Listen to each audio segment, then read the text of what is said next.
Hi, Valerie. Uh, Welcome to the Wellness Platform. How are you today? I'm doing well, thank you. Thanks for having me. Oh, you're more than welcome. I'm so excited that you're here and so excited for you to share your story with our listeners and viewers. So, why don't you start off by telling us a little bit about yourself? Okay, so my name is Valerie. I'm going to say I'm a mom. That's probably the biggest thing. A wife and a grandmother. Have two young granddaughters. Um, I am currently on medical leave, but I work at Johnson and Johnson. I'm not sure of the audience, so I work at Johnson and Johnson in ironically in oncology. So um, it just brought my day to day work life in right into the forefront for me. Um, so right now I enjoy things at home. I'm here with my husband who's retired, and we like to spend time together outside, walking, shopping. Yeah, I Oh, don't that's know. awesome. That's awesome. And Valerie and I work together at Johnson and Johnson. And I have to tell you all, because many of you probably don't know her, but she's a great dancer.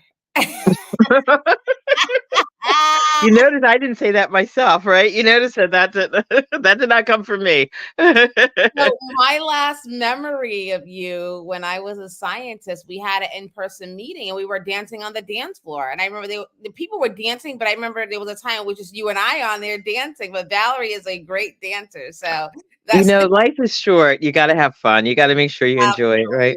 absolutely, Yeah. absolutely awesome. Well, thank you again for being here. And why don't you tell us your story of how you were diagnosed with breast cancer, what happened before the diagnosis, leading up to the diagnosis. Okay, sure. I would have my yearly mammograms, routinely, but this particular time, it was probably at maybe October, November of 2023. In the shower, I found a lump, and it was so huge that I couldn't miss it. Just I wasn't looking for it. It wasn't a self exam, but it was so large that just in showering I found it.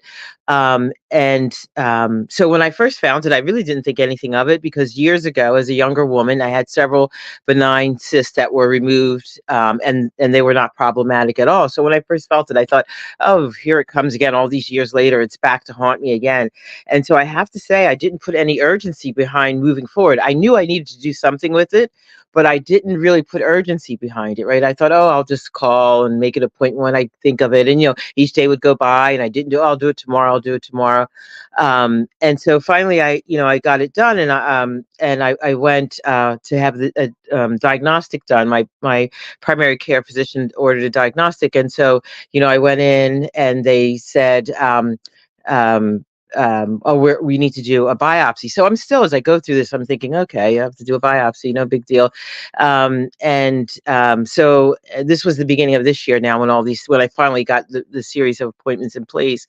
And I still never thought anything of it. And um, a couple of days later, I get a call from the hospital, and someone called me, and I just will never forget those words. They still at night, sometimes I hear them. I just could hear her say, "I'm so sorry, dear." And but the whole concept for me was so foreign that as she was telling me on the phone, I couldn't believe it. I kept saying, "You're kidding me, right? You're kidding me, right?" And I'm saying to myself, Valerie, who would kid you like this? No one would stop saying it, but I couldn't stop saying it because for some reason in my mind, I thought I was exempt, I guess, and I also thought that I had self-diagnosed. It was no big deal. It was a benign cyst. So when she told me this, it just didn't compute. And in those first few moments, that my immediate first thought was my daughter and my granddaughters, and I thought, oh my God, I'm never gonna see them dance in the be ballerinas or whatever. That was my first thought. That I went from disbelief to not only I believed it, but I also thought, oh, by the end of the year I'll be gone. And in my head, I'm not an overly dramatic person, but in my mind, for some reason, I just thought that. That's what I thought, and it was horrible. And I just cried and cried and cried for several days. I just sat in my house. I didn't get dressed or anything, and it just took a really long time for me to wrap my hands around it and accept that this was me. Um, and my mother had given me a photo of myself as a young girl, um, and it sits on. I like pictures, so it sits on my table downstairs. And I couldn't look at that picture of the young Valerie because I thought, and it's so weird now when I think about it, but that looking at that picture, I just thought that little girl doesn't know what's ahead for her, and I couldn't stand to look at it. I told my husband we have to put it away. I can't look at it anymore. It just was a really, really rough time in the beginning. Yeah. Yeah, no, thank you so much for sharing that. And you said so many key things there. One is that you were in the shower and you were kind of like self-diagnosing, like, okay, yeah, Mhm. I have a lump, and never thinking anything of it. But you said it was big, and then, getting it checked out. But your reaction to the phone call, um, I think is very interesting because, like, you work in oncology, we know about cancer, people with cancer, but it's like, not me, right? Exactly, exactly. What are you saying? Like, what, Mhm, like, and that's the thing I always tell, like, healthcare providers is that, as a oncology nurse practitioner, we do it all the time. We're talking about it, we're treating it, we're doing all the things. But when it comes to talking to a patient for the first time, this is so life changing. It mhm, should not be taken so lightly. mhm. But yeah, like when you hear those words leaving someone's mouth to your ears, it's kind of like, wait a minute, like Yeah. automatically you start thinking, well, and that's like can't like the C word, right? That people say you don't want to say. Yes. You just Mhm, think equate mhm, cancer to death, right? mhm, Um, mhm. even though there's so many treatments and things that are Right. being done, but I think that that's definitely a normal reaction. I think Mhm. to say, yeah.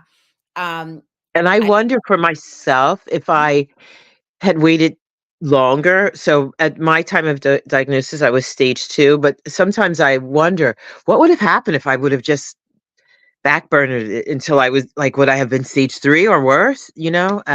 So Mhm. it definitely taught me a lesson, and that's something that I like to share. I want to make sure that I share because I was so convinced it was nothing.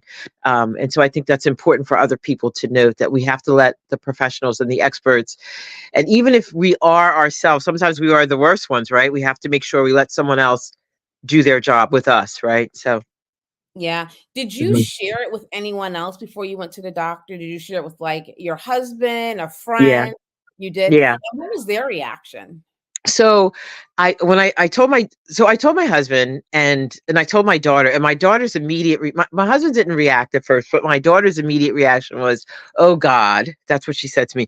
But then even she calmed down because she remembered that I had gone through this twice younger, and herself when she was 18 had a benign cyst removed. So I Mhm. think we all were kind of lulled into this false sense of security. Mhm. Mhm. And then as you go through the process and you do like the scan, the mammogram, and then the scan, and then the biopsy, and you have to keep going to each step, there's a little voice in my head saying, "Oh, I thought by now I would have, we would have opted out because we would have said, oh, it's nothing." So when we got all the way to the biopsy, I'm thinking, oh, there was a little voice that said, wow, this is going all the way to the end, right? But I still didn't think it would be me. I just thought it was that Yeah. return. Yeah. And it was like it's different this time. Like, wait a minute, it's taking a little longer, right? Like Mhm. the whole Mhm. process. So I think Mhm. that's really important too, that you actually seek out, even if it's small, right? If it's not big, Right. it's something that's abnormal. Right. Definitely get it checked out. And that's why I always I advocate for doing breast exams, or even just knowing your breast, right? Let's just Mhm. not say breast exams, but Mhm. knowing your breast, knowing your body, and if something's off, get it checked out and let the professionals say there's nothing to worry, Right. you Let know? the professionals let the professionals Yes. do their thing. Right. Yeah. Yes, no, absolutely. And then, so you were diagnosed, and in the picture, the picture story you said, it was very interesting about the little girl didn't know what was ahead. I thought that was very powerful, very, very powerful. Did you have any genetic testing? I did not, and I still have the option to get it done, but I have not done it. I had a conversation with them about that, and they asked me my history and um my family history with breast cancer, and I'm not an immediate candidate for it because my mother did not have it, my sister does not have it, and I am And so they said, you have to have one of those components, to put you in that realm. But the option is still there because my family does have some history of. My sister has something called carcinoid tumors, which is kind of intestinal. So I could go that route, and then they would throw in the breast cancer. But on its own, I'm not a candidate. Okay, okay. And where are you now? Like, what kind of treatment did you go through, and where are you now? So I started off with 6 rounds of chemo. I've completed that. I just completed a month of radiation. I also had surgery. I had a lumpectomy, not a mastectomy. And I'm still getting targeted treatment. That will continue until February. So that treatment is for a year. So I have HER2 positive breast cancer. So the targeted therapy is a 1 year regimen. Yeah. So that's every 3 weeks IV infusion. But I'm doing well now.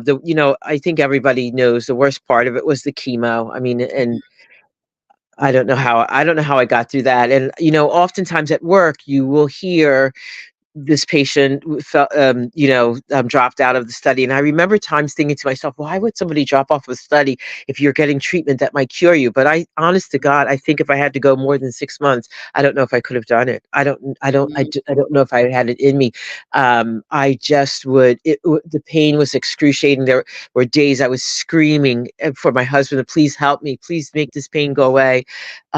Just the overall sickness, and I couldn't eat any food, and I'd have sores in my mouth. I couldn't, there were most foods I couldn't eat unless it was very, very bland because the sores in my mouth were so bad. It was hard to even speak. It just was horrific. And I feel like just when you were about at your wit's end, then I was finished with the chemo. So thank goodness. Yeah, so now you have a different perspective of looking at people on the For study. sure. We work in research and development, so that's For great sure. to be an advocate, when you get back to work to say you Hmm. have a perspective of Hmm. the patient's experience. I totally get it. I totally get it. And I think another thing that came to mind for me is to make sure that in the early days of your diagnosis, that you can get whatever information, as much information available to you as possible. Because what I found out that in the absence of information, your brain starts to fill in on its own, Mm, and whether it's accurate or not, it fills in. And it's not pleasant thoughts. So I think as much information up front that you can get from your caregiver is helpful. Because I think, for me in the beginning, I was diagnosed in a local hospital, one of these like neighborhood hospitals, and there just was not a sense of urgency there. I went for the longest time that I didn't see anyone, that I didn't know my stage. So like I said, my brain started to fill in, and then I transferred. Thank goodness that I work where I work, and everyone helped me to find someone there at Penn. And they were so much more aggressive. In the early days, boom, boom, boom. We're going to get tested. I remember being at my local hospital, and there was something under my armpit when they did the biopsy that they didn't like, and I could hear them like doing the scan, and they kept saying, "Well, do you see that under the pit? Do you see that? Look at the right side now. Look at the," and they were going back and forth and back and forth, but no one ever said anything to me. I went to mm. Penn, and inside of the first week, they said, "We think the cancer might be in your lymph nodes." Well, I mean, I didn't want to hear that, but obviously, if I needed to hear it, I wanted to hear it. And I was thinking, when were these other people going to tell me that that it was suspicious? Like they just looked at it and went, and that I never heard another word. So you have to be in the right place. You have to be with people that are aggressive, that are going to get the questions answered quickly. I mean, those to me were some of the standout things. Yeah. I think that is so important because many times people are treated by their community hospital or local hospital, or they have their doctor, Mhm. and they don't want to hurt the doctor's feelings, right? Mhm. But when you're Mhm. dealing with your health, it's always important to feel comfortable. It's urgent, right? We're talking about Yes. cancer, and get Yes. a second opinion at an Right. academic institution or people who specialize in this. It's not Mhm. about feelings. It's about getting the treatment that you want. And you also did something else that was very important, the people you work with. So you had to go and say something that something's not right, or I need, so sharing your story, asking Hmm. for help, asking for recommendations, using your resources is so important in a time like this, or anything, right? If you're sick, or Right. if you're not feeling well, if it's cancer, but saying, hey, I know you're in oncology. What do you think? Right? Is there Absolutely. somewhere I Absolutely. should go? Hmm. So not feeling ashamed. 'Cause I know sometimes people feel ashamed. They don't want to bother people, or, but no, this is, you need to bother people. And make yourself a priority, right? Yeah. Hmm. Absolutely, absolutely.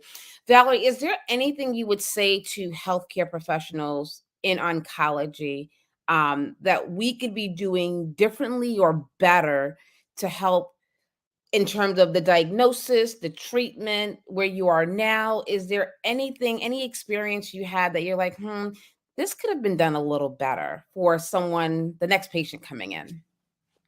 I don't know if I had anything that I would say could be done better, but I think the things that were done for me that were important, and that I would wish for everyone, would be that sense of urgency. And Mhm. once I got to the right place, I mean, my first appointment was with the breast surgeon. She, and the oncologist, and they mapped out my treat. I knew from day one what my treatment plan was going to be. They also talked to me about, the type of cancer I had, and the likelihood of success, and I think that was really important.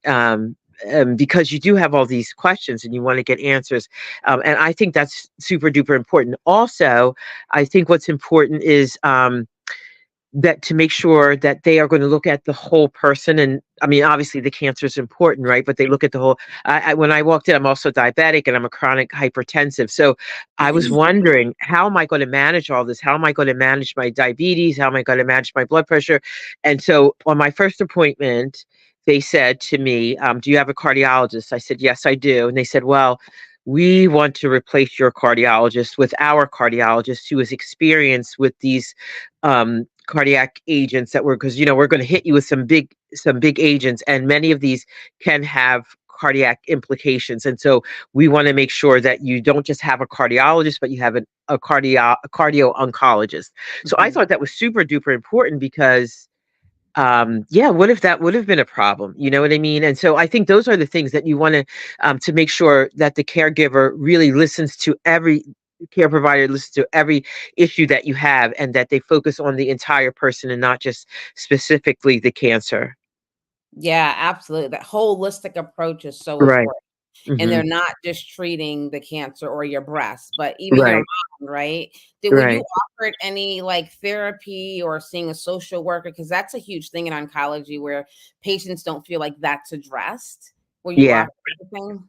I was offered a social worker within the first week, um, and I suffer from anxiety. Mhm. So this set my anxiety right through the roof. I was having panic attacks. I was not sleeping, and they did set me up with I say mental health, but it was a team of folks there at Penn that I was able to meet with, and it was really great because I could do it virtual, so I didn't have to go down there. And I thought they were amazing because they helped me to uncover some issues that were inside that I didn't realize that were there, and only surfaced after, talking with them and speaking to them and talking through things. And, one of the things that I didn't realize that I was obsessing over was the fact that I have a year's worth of treatment. And I was worried that I would become a burden to those Mhm. around me because I mean, it's, if somebody has the flu, okay, I'll be over for the week and I'll sit with you, I'll bring you. But a whole year, I was thinking, who the hell is going to stay in this fight with me for a year? And that was something that I was worried about, but I didn't even really, I wasn't able to articulate it until I met with them, and they helped me to articulate it, and so we were able to work through those things. Yeah. That's amazing. Well, kudos to Penn. They're doing it right. I love that. Hmm. I love that. Hmm. You said the cardiologist, then they did hook you up with someone. So Penn is doing it right. So kudos, kudos, kudos to them. Awesome. Well, Valerie, I know that because you are who you are and you're in R&D. Last time I talked to you, you were going to a conference. Yes, yes, yes. So I received a care package, many care packages, but one of them was from an organization called the Pennsylvania Coalition for Breast Cancer. And it was a really nice package, had information, and had, creams and lotions and potions and lip, chapstick and all those things. And then I got an invitation in the mail to their conference, and they said they would sponsor me for the conference. Well, all along I have been thinking, so I feel like I'm really, really fortunate. I got through the chemo. That was the worst part of it. I didn't mention I had my surgery, had a lumpectomy. My margins were clear, no evidence of cancer in the surrounding tissue. So, I'm going to win this fight. And I thought, I can't just go, okay, thanks everyone for helping me. Good luck, everybody else. And say I'm out, right? I can't. I feel like I was put on this journey for a reason. And the fact that I'm able to, I always struggle with how to articulate this. I'm not happy that I got the cancer, but I feel fortunate that I did, because I was able to go through this dark period, but I'm able to emerge from it. And I can take from it all of my lessons, right? And I feel at this point appreciate life more. The air smells sweeter, food tastes better. I'm going to appreciate those around me. Say what I have to say to people. I'm not going to take things for granted. Like, I think we all fall into that pattern. So I'm very fortunate to have gone through this and to have learned from it, and it's something that's going to stay with me forever. And I feel like I have this armor now that from it. And so I went into this conference thinking, I want to go in obviously to learn things, but I also want to network, and I want to figure out how I can get involved, and help somebody else. And so I went there and I met, so the woman who started this organization, this year was the 30th anniversary. So it was a really amazing, and they had folks from Harrisburg there that had helped with legislation to help, underserved patients, and, just all this important legislation. And I thought, oh my God. So I left my name with the woman who founded the organization, and she called me. And so I told her the story. I said, I have to do something. So we're going to meet in November. And she said, I want to buy you lunch, and I want to hear your story, and I want to talk about how we're going to insert you into this. October, of course, being Breast Cancer Month, is Awareness Month, is a bit busy, so we're going to let her get through it. But I'm super, super pumped about it. And then right after I spoke to many women there, and it was just really, really wonderful, and then I was shopping with my husband in Marshalls. And I wear a pin that I got from that conference, the ribbon, the pink ribbon. So the cashier said to me, "Oh, do you have breast cancer?" And I said, "Yeah." And she asked me, I said, "I'm currently in treatment, blah, blah, blah." And she said, "Well, what would you say to somebody who, is diagnosed, she's worried about losing her hair. She's worried, she's like losing her hair, and it's bothering her." And I said, I would tell her, she said, "I want to encourage her." And I said, I would tell her, that she should consider that her badge of honor as she fights through this war. And she said, "Oh, I think that's great." And she goes, "Well, would you do me a favor? Would you mind talking to her?" And she said, "She works here. She's in the fitting room. Would you mind talking to her?" So I went and I introduced myself to her. And so we had a conversation, and we talked about the hair loss. She said, "Mine's coming back." But I mean, it was a blow. I talked to her about that, but I told her, about how, I hated, I cried and cried and cried. I got to keep it real, but I got through it. And then it became not so bad, right? Because I've kind of wear this proudly now. Mhm. And when I left from talking to her, I went out to my husband and I said, "This is what I want to do." And she hugged me when we were done, and she thanked me. And that's what I want to do. I want to share my story with people. I want to encourage people, because I don't want to say, "Oh, don't worry about losing your hair. It's no big deal." That's what I heard. Your hair is not you. But guess what? But guess what? I mean, I appreciated those words, but I bawled my eyes out. So, I mean, and I feel like, so I can legitimately come to somebody and say, "Yeah, it does hurt like hell to lose your hair." And you look in the mirror and you don't recognize that person. But here Mhm. are the things, here are the things I got from it, and here's how I got through it. And so I think that would help me to help somebody else. I love it. I love it. And it all started with the pen. Yes. Yes. That's amazing. That's Hmm. amazing. And I'm sure you shifted her life, just Yeah, by I hope so. having that conversation with her. So that is amazing. I love that. For What was me, your it's my badge of honor that I've gone through this. Some people, I know my dad had cancer years ago and he didn't like, it was the C word, like you said, he didn't like to talk about it. And I feel like I can't keep it a secret because I was so encouraged by people sharing their stories with me when I was diagnosed. I love to hear somebody would say, like, I'm a 10-year breast cancer. I mean, I wanted to hear it. So I benefited from that. So I would have missed out on that if everyone kept it as their secret. I don't want to gatekeep it. I want to share it, you know? Yes. What would you say to women out there who have breast cancer and they're not telling anyone? They're going through it by themselves. Yeah, I would say that I think it's therapeutic to share it, right? Because when you bottle that up and you need to have an outlet for your fears, to even if just to share your thoughts, to be on the receiving end of somebody's kindness. I have to tell you, just the kindness of others has really touched me. And if I had kept it to myself, I would not have had those words. I have friends that check in and just want to call, and they want to share something funny with you, give you something to laugh about or whatever. I think you miss out on all that, on what you can give to somebody else and also what they can give to you, when you just keep it all inside. And it doesn't, to me, I don't think it's healthy. It just feels so much better if you can share it and share a word with someone else. And then you find out about things from people that you might see, someone that you don't know went through the same thing as you, and by letting them know that you're in this war. And I feel like it is a war, and we are all, we are all battling in this war, and we all have something we can contribute if we just speak up and speak out. So Yeah, absolutely. And what I hear too is like you don't have to do it alone. right. You don't have to do it alone. It may seem scary, but you don't have to do it alone because as people, we need community. We need, family, friends. You need that hug. You need that person Hmm. to just have a good cry. Hmm. And you're not in it alone, even though you may feel like you're alone, but you're not alone. And I also like to say that, when you are diagnosed with cancer, it's life changing. So I think your identities get a little blurred because For who do you sure. see yourself as, right? Yeah. I'm Yeah. not that person anymore. But then how do I show up? And then Right. so it's like all these things, but you don't have to go through it by yourself. And that's why I think it's so important to have like the social workers or a Oh, mental health professional there to help you kind of uncover different things. So that is great.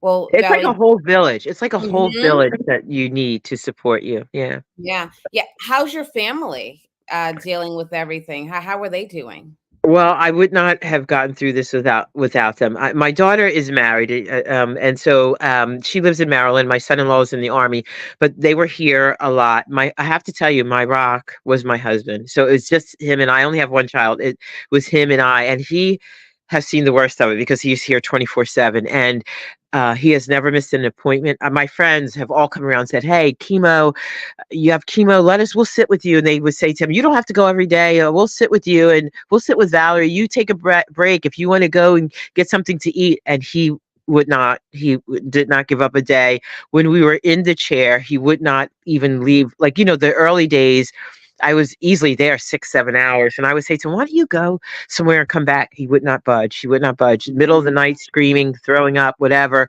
He was there. He was my rock. And even when I, was sharing with the mental health group about me being afraid that I was going to be a burden, he was inappropriately eavesdropping on my conversation. But he came to me and he said, "You will never be a burden. This we said, when we said I do, we said, for better or for worse, sickness and health. And so we're going through it." And I feel like, yeah, we battled this together. Yeah. I love that. I love that. That's amazing. I want to hug him. He would deserve it. He deserves it. Yeah. That's awesome. Well, Valerie, thank you so much for coming and Sure. sharing your story and shining the light on the importance of breast cancer awareness, diagnosis, treatment, support. Is there anything else you want to tell our listeners or viewers before we adjourn? I just want to say, get your mammograms. Get your mammograms and encourage your friends. your relatives, make sure everybody does. And if you have to hound them, and even if they get annoyed with you, it's worth it, right? So that would be what I would tell folks to do. Awesome. And Valerie, if somebody wants to reach out to you, how can they get in contact with you? Oh, okay. Sure. Anybody that wants to talk to me, happy to talk. So they can email me or they can text me. I mean, what do you want me to share now here like this?